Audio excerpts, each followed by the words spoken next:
जी। जय माता दी। अलकेश जी, आप ये बताइए, जब अपन कटरा स्टेशन पहुँचे हैं तो आपने वहाँ के कोई कर्मचारियों से बात किया क्या कि अगर वैक्सीन का दोनों डोज लगा है या कि फर्स्ट डोज लगा है तो उसमें क्या कैसा है, दोनों डोज वाले को जाने देते हैं, ऐसे ही छोड़ देते हैं कि या कि सबका टेस्ट होता है? वहाँ पे जैसे ही अपन कटरा स्टेशन पे पहुँचते हैं, मैं सीआरपीएफ वाले को अपना फर्स्ट डोज का सर्टिफिकेट दिखाता हूँ। अच्छा। उसने डायरेक्ट मेरे से कोविड टेस्ट के लिए पूछा, कोविड टेस्ट आपका है कि नहीं। अच्छा। मैंने बोला नहीं है। उसने बोला कोविड टेस्ट नहीं है तो ये सर्टिफिकेट आपका नहीं लगेगा, आपको कोविड टेस्ट कराना ही पड़ेगा। अच्छा, मतलब कोविड टेस्ट कंपलसरी है उधर? कंपलसरी कर दिया है वहाँ पे। मतलब ऐसा कुछ भी नहीं है कि आपने फाइनली सर्टिफिकेट लिया या फर्स्ट डोज के लिया है, आपको वहाँ पे कोविड टेस्ट कराना ही पड़ेगा। अच्छा, ऐसा किसी ने नहीं पूछा कि आपका फर्स्ट डोज लगा है कि सेकंड डोज लगा है कि नहीं लगा? सीधे उन्होंने ये बोला कि आपको कोरोना टेस्ट करवाना पड़ेगा? नहीं, वहाँ पे ऐसा कुछ भी नहीं बोला गया कि आपका वैक्सीन का डोज लग चुका है कि नहीं लगा है। उन्होंने डायरेक्ट हमसे टेस्ट के लिए ही पूछा और हमें लाइन पे लगा दिया गया। अच्छा, फिर आपका टेस्ट हुआ? जी, हमारा टेस्ट हुआ। टेस्ट होने के बाद आप कटरा स्टेशन के बाहर? कटरा स्टेशन पे ही हमारा टेस्ट हुआ, निगेटिव रिपोर्ट। अच्छा, निगेटिव रिपोर्ट आई। जी। चलिए, और कोई जानकारी उधर की? अभी फिलहाल तो नहीं है। अब भवन पे जा रहे हैं तो वहाँ पे जैसे ही कुछ जानकारी होगी हम आपको अपलोड करते रहेंगे। अच्छा, चलिए, ओके। जय माता दी। जय माता। माता रानी जी के सभी प्यारे भक्तों को जय माता जी की। भक्तों, जैसा कि आपने वीडियो में देखा, जो कि भक्तों ने अपना अनुभव शेयर किया, ये आज की वीडियो हमने आपके साथ शेयर की है, जहाँ पे आप देख सकते हैं कि इस समय कटरा स्टेशन पर या फिर जम्मू स्टेशन पर कोविड की रिपोर्ट को अनिवार्य कर दिया है। यानी कि जब आप कटरा स्टेशन पहुँचते हैं और यात्रा पर जाते हैं, उस समय आपके पास कोविड की 19 की नेगेटिव रिपोर्ट होनी चाहिए, और वो भी सिर्फ RT-PCR रिपोर्ट को ही मान्य कर रहे हैं, और सिर्फ 48 घंटे की ही रिपोर्ट आपकी होनी चाहिए। यानी कि जब आप पहुंच रहे हैं वहां पर, तो उस समय आपकी रिपोर्ट को 48 घंटे से ज़्यादा नहीं होना चाहिए।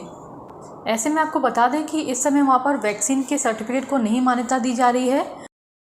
जिन भक्तों को एक डोज लगी है या फिर दोनों डोज लगी हुई है, उनकी वैक्सीन के सर्टिफिकेट को मान्यता नहीं दी जा रही है, और वहां पर कोविड की रिपोर्ट को ही अनिवार्य किया गया है। तो आप सभी से निवेदन है कि आप जब भी यात्रा पर जाएं, कोविड-19 की निगेटिव रिपोर्ट लेकर जाएं, 48 घंटे तक की, और सिर्फ RT-PCR टेस्ट। यदि आप रिपोर्ट लेकर नहीं जाएंगे तो फिर आपको वहाँ पर टेस्ट कराना पड़ेगा। वहाँ टेस्ट जो हो रहा है वो रैपिड टेस्ट हो रहा है और फ्री ऑफ कॉस्ट टेस्ट हो रहा है।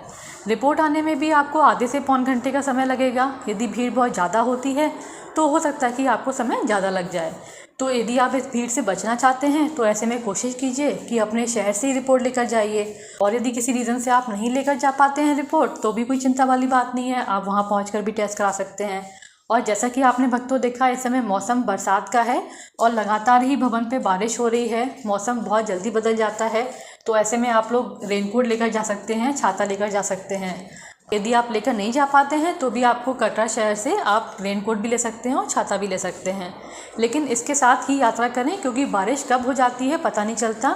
इसके अलावा आपको एक बात और बता दें, बारिश हो जाने के बाद भवन पर और यात्रा मार्ग में ठंड बढ़ जाती है, तो ऐसे में अपने साथ एक गर्म कपड़ा ज़रूर लेकर जाएं। हल्की सी जैकेट रख सकते हैं आप, और एक हल्का कंबल भी रख सकते हैं। यदि आपने रूम बुक कराया हुआ है या फिर डॉर्मेट्री बुक कराया हुआ है तो कोई चिंता वाली बात नहीं है। यदि किसी रीज़न से आपने रूम बुक नहीं करा पाया है और भवन पर भीड़ बहुत ज़्यादा भर जाती है, ऐसे में कंबल मिलने में यदि आपको समय ज़्यादा लगता है, तो कम से कम आपके पास जो शॉल या फिर जो गर्म कपड़ा होगा वो आपकी सेफ्टी करेगा और आपको ठंड से बचाएगा। तो बरसात के मौसम में ये बहुत ध्यान रखने वाली बात है। हालांकि ये जो महीना है ये बहुत गर्मी वाला रहता है, जून जुलाई का महीना, पर चूँकि भवन पर बारिश हो जाती है तो ठंड अचानक बढ़ जाती है, तो ऐसे में आपको ठंड के कपड़े ले जाना भी ज़रूरी है। इसके अलावा बाकी सुविधाएं जो भवन पे मिल रही हैं वो अभी भी वैसी ही मिल रही हैं। आपको घोड़े, पिट्ठू, पालकी, रोपवे सभी मिलते रहेंगे। बस बारिश की वजह से हो सकता है कि हेलीकॉप्टर की सेवा आपको ना मिले।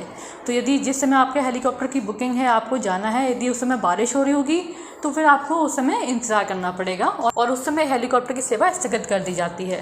तो ऐसे में आप ध्यान दीजिए, जिन लोगों को हेलीकॉप्टर से यात्रा करनी है वो थोड़ा सा समय लेकर जाएं। यदि बारिश हो जाने के बाद आपकी हेलीकॉप्टर की सेवा थोड़ी रद्द कर दी जाती है या फिर थोड़ी देर बाद आपको जाने दिया जाए, तो ऐसे में आप मार्जिन लेकर चलें। अपनी वापसी की टिकट आपको कब करानी है ये सब सोच समझ कर ही कराएं। तो ये कुछ महत्वपूर्ण जानकारी थी जो हमने आपके साथ शेयर की। यदि इसके अलावा भी कोई अपडेट होता है तो हम आपको जल्द से जल्द शेयर करेंगे। और आपको आगे के भी दर्शन कराते रहेंगे। तो जल्दी मिलते हैं आपसे किसी नई वीडियो में नई जानकारी के साथ। तब तक के लिए जय माता जी की।